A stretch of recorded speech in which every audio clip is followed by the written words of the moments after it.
Thompson, Thomsen, age 35. He is currently under arrest for 4 counts of aggravated arson and 9 counts of simple arson. And let me just say this. Soon after I heard about this particular incident, in conversations with Superintendent Nelson of the NOFD and also my Deputy Mayor of Public Safety, Chief Harrison, I really directed both of them to call in all resources to ensure that we caught this person very quickly. To me, this was a way of really creating chaos, fear, and really terrorizing a neighborhood, and we're not going to stand for that in the city of New Orleans.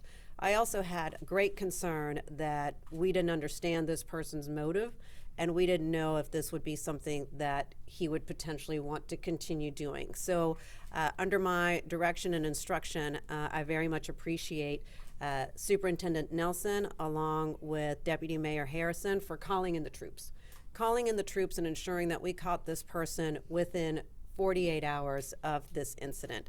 So today, the people who you see around me make up our partners who were able to capture this person.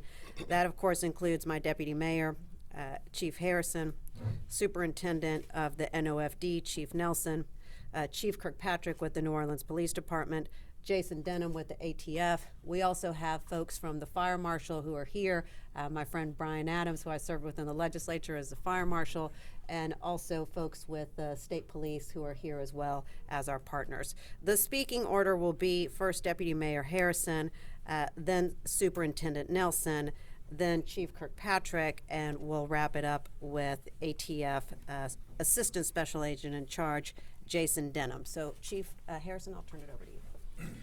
Good morning, and thank you, Madam Mayor. As you know, on January 19th, during the overnight hours, the New Orleans Fire Department responded to a one-alarm fire at an occupied dwelling in the 3100 block of Dauphine Street. During the response to that call, the fire department also extinguished 8 vehicle fires that were set to blaze by the alleged arsonist in the Bywater neighborhood. The incidents occurred in the 3100 block of Dauphine Street, the 800 block of Desire Street, the 900 block of Desire Street, and the 700 block of Montegut Street, along with a 2-story occupied dwelling fire at 3138 and 3140 Dauphine Street. So based on the fact that there were 9 incidents in a single neighborhood in a single night, we immediately knew that this had to be an all-hands-on-deck coordinated multi-agency investigation to quickly identify, quickly locate, and arrest this arsonist. We responded to this the very same way as we would have responded to 9 people being shot in a single neighborhood in a single night. I spoke to both Chief Kirkpatrick and Chief Nelson to ensure that every resource was brought to bear, both equipment and personnel. Chief Nelson immediately requested the assistance of the State Fire Marshal and ATF, State Police, who have expertise in these investigations and who immediately jumped in and worked side by side with our police and fire investigators. Our fire department's fire prevention division, in collaboration with our partners, immediately began an investigation using the real-time crime camera footage, and they began canvassing and interviewing Bywater residents. This footage positively located the suspect during an act of arson. The fire prevention investigators then obtained additional crime camera footage from the area where a 9th vehicle was discovered to be burned. Based on physical description, patterns of behavior, and frequent locations, the fire department's investigators were able to locate the suspect who was detained. An arrest warrant was issued for Kyle Thompson's arrest, and investigators also obtained a search warrant for Thompson's residence, which yielded evidence connected to the crime. Kyle Thompson was charged with 4 counts of aggravated arson and 9 counts of simple arson, as you've heard. And this investigation was led by the New Orleans Fire Department with the assistance of the New Orleans Police Department, ATF, the Office of the State Fire Marshal, and State Police. We want to thank all of our partners for being right there with us from the very beginning. We also thank Crime Stoppers, who offered a reward leading to this arrest of the suspect, and we want to give a special shout out and a special thank you to the residents of the Bywater neighborhood who were invaluable and instrumental in providing information that helped bring this case to a successful resolution. This time I'll turn it over to Chief Nelson.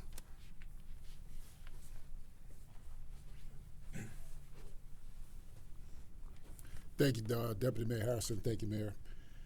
I want to start by going back to the beginning and really singing the praises of our firefighters that initially responded to this incident. The initial company responded on a car fire, and they quickly found one car burning and more cars burning and cars burning around the corner and a house burning. They stayed calm, they stayed cool, they called in additional resources they needed and mitigated those fires and kept them from spreading throughout the neighborhood. So I really want to thank them. They did a fantastic job, as always, in singing their praises. From that point, the collaboration, the partnership of the team coming together was fantastic. As Deputy Mayor Harrison has already stated, the mayor and he made it clear that they wanted this treated just like 9 people had been shot on the streets of Bywater, and that's how we approached it. Our fire prevention team, under the leadership of Chief Zachary Gremion, did a fantastic job. The partnership throughout the investigation from our partners with the ATF, the New Orleans Police Department, State Police, State Fire Marshal, ATF were just fantastic. And I just want to thank all of our partners in working together and being such a great team and helping us bring this to a quick resolution. Thank you. Okay. Well, I want to thank the team here because, you know, the team usually is always supporting us. And in this particular case, we were in the support role to the fire department. This is a fire event with criminal behavior. So, of course, we're going to be a partner to them, but you're getting to see the fruit of what a real team looks like and how it operates. We're very, very, very good about catching people who do harm. We're really good. I would prefer that the harm not occur to begin with. And so it's all about the prevention, and that's what we spend our time focusing on, strategies to prevent it from happening to begin with. But if anyone's listening in the community and you hear us, I'm just telling you, we have an extremely good track record because we act as a full court press with all of our partners, and we're going to get you. So why do that? Let's just look at other resources available to you. And we have social workers in every single one of our district offices. We can get you some redirection, but please stop the harm, or you're going to be spending your time, a long, long time, at a place you don't want to be. And so let's do the prevention on the front end. And thank you through the team. Thank you, Madam Mayor. Thank you, Deputy Mayor. And thank you, Chief Nelson. Thank you.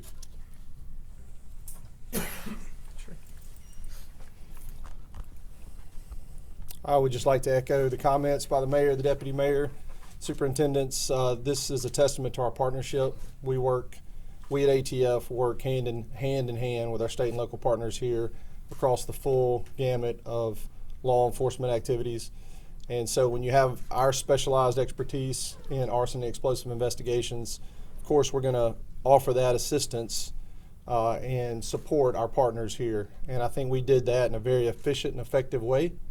We will continue to stand in future endeavors. As the superintendent said, we're here to be that, not just this entity that can solve crime, but prevent it. And so we want to make sure that just in the effective and efficient enforcement role that we have, being that we're able to bring justice to bear in such a quick manner, that this should be a testament to that partnership, and a warning really to any others that have some kind of ill intent. Yes, ma'am. So once again, you know, thank you to all the partners who you see here. You were able to ensure that we caught this person very quickly. And I'll just say this, I mean, it really was a tremendous blessing that no one was injured or killed in this particular situation. And Chief, thank you to your firefighters for reacting so quickly and ensuring that the level of destruction wasn't worse than what it was, because it was already so severe. I also want to mention that the city, that we are working on ways that we can support those who were victims of this fire, those who are in the duplex, and also those who were impacted by losing their vehicles, 9 vehicles lost. I myself went over to Bywater Bakery soon after this happened. As you all know, Bywater Bakery was one of the businesses that was impacted due to the fact that they lost their van during one of the fires. I'm actually going to have my Deputy Mayor Harrison and also Superintendent Nelson field the questions. I know I ordinarily do that, but I figure most of the questions are going to be for them. So, Deputy Mayor? Thank you. And with the questions, we'll go from left to right, starting with WWL. Yeah, a quick question, and Elaine, you might want to get in on this one as well. I was out at the neighborhood this morning. Many of those vehicles that burn are still on the street, and the neighbors asked me to ask you, is there some city support to help move these charred vehicles off the street? Yeah, I believe there is, and so thank you for bringing that to us. And so we're all one team. It's not just the law enforcement apparatus, it's all city agencies. And so as soon as we're finished with this, we can ensure that we begin working on that. Times. So first off, around what time and when was the suspect arrested? I think that's going to be for us. So the person of interest, he was actually taken into custody last night on a different charge. And so he was at the time a person of interest, so we couldn't put that out to you in that way because we didn't know until after we did the arrest or the search warrant on his home. When we went into his home, we found the clothes that he was wearing, and that's when we converted it to the charges associated with the arson. So, but he was taken into custody last night. Chief, do you know about what time? It was in the 7, 8 o'clock type of when I got the notification. Fox. Where did he live, Chief? And do we have any idea on what his motive might have been? I'm going to turn it here, Chief. Do you know either Chief? I don't know where he lived offhand. We do have his address. I'll let the Chief tell you here in a second. As far as motive, the interview I have not seen, and I don't even know if he. Oh, okay. We executed the warrant at 4112 Dauphine Street. So that's where we found his clothes that he was wearing. As far as interviewing, I don't know that he has given a statement. All right. GNO. How positive are you that he acted alone? When I was speaking with neighbors, they were implying that there may have been more people on those surveillance videos. Well, right now, there's not anything to support that it was anyone else. And so investigators will continue to ascertain and work to see if there were accomplices or more people. Right now, there's no information to support that it was anyone other than this one person. And then when you searched his home, what other items were found that connected you guys to the incident? Was it just his clothes that he was wearing that night? I believe it was just clothes and other investigative things that they would find that associated with the clothes and the crime. And so when investigators begin seeing things and finding evidence, they know what they're looking for. It was trace evidence perhaps that were tied to the clothes and tied to the crime scene. DSU. What was the initial incident that he was arrested for last night that led to this?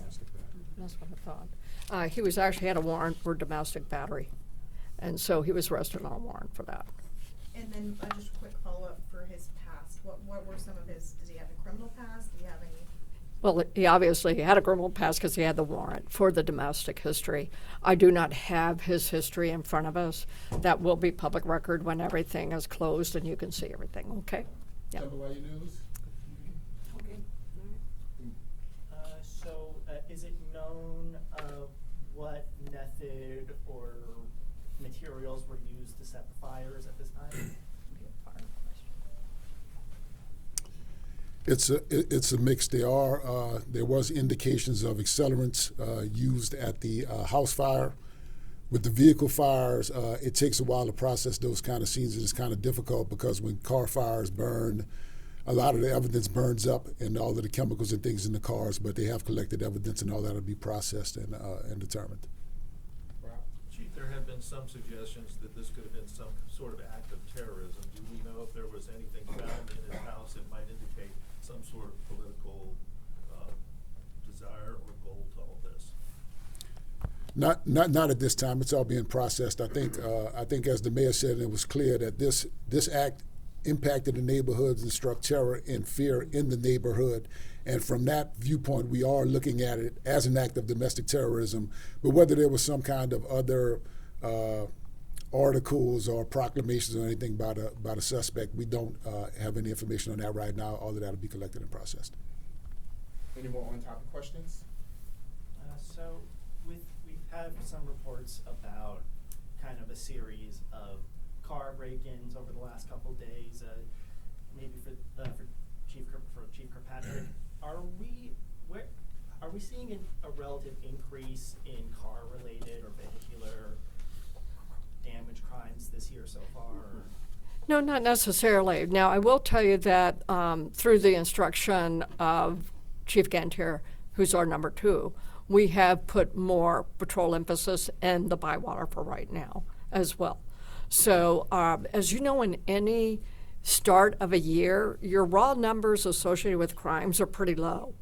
And so even, let's say you had one burglary, and next week you have one burglary. That's a 100% increase. So you don't want to be thrown by percentages when your raw numbers are very low. So we're just 2-3 weeks now into the new year, and we haven't seen trends of an uptick necessarily in that arena. Can I ask one off-topic question to Chief Kirkpatrick? We are learning that the victim in yesterday morning's shooting in Tremay may have been an assistant principal from Salmon High in Slidell. Can you comment on that? And Alvin Garibaldi? I can confirm the identity of the person right now. I believe the investigation is still ongoing, so I can't really go beyond that at this stage. Yes. All right, that's it. We're going to send out a press release to you all shortly. If you need any information, just email us. We'll get all of that information to you all. Pictures of suspect, do we have a picture? Oh, yeah. I'll give an NOPD to see if we have pictures of the suspect to Please. you all. Thank you. Thank you. Thank you all. Thank you, guys.